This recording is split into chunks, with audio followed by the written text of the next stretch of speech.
کبھی آپ نے دیکھا ہے کہ میاں نے کہا ہو بیوی کو، بیگم مجھے آپ سے بہت پیار ہے، مجھے آپ سے بہت محبت ہے، تو میں اس محبت کی وجہ سے اس محبت میں آ کے آپ کو آج روزہ نماز زکوٰۃ نہیں بھائی، اور اسی طرح دوسرے فرائض کو ہم نظر انداز کر چکے ہیں۔ حالانکہ اسلام وہ دین ہے جس نے طلاق کو بھی اچھے انداز میں دینے کا حکم دیا ہے۔ طلاق کیسے واقع ہوتی ہے؟ کبھی آپ نے دیکھا ہے کہ میاں نے کہا ہو کہ بیوی کو، بیگم مجھے آپ سے بہت پیار ہے، مجھے آپ سے بہت محبت ہے، تو میں اس محبت کی وجہ سے اس محبت میں آ کے آپ کو طلاق دیتا ہوں۔ نہیں بھائی، ایسے نہیں ہوا۔ طلاق ہمیشہ لڑائی جھگڑے میں واقع ہوتی ہے۔ میاں بیوی کی نہ بنتی ہو تو طلاق ہوتی ہے، میاں بیوی کی انبن میں، تو اس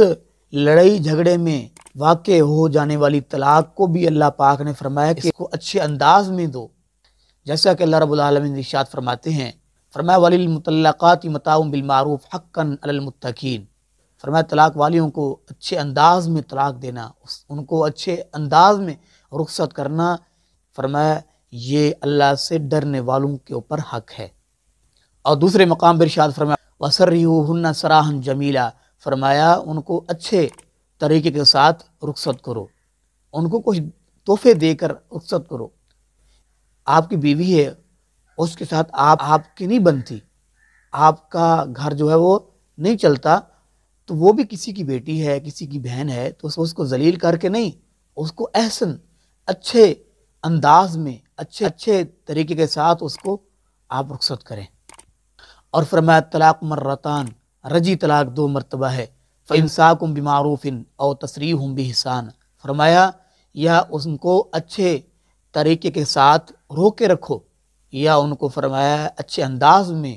ان کو آزاد کر دو، یعنی ان کو کچھ دے کر آزاد کر دو۔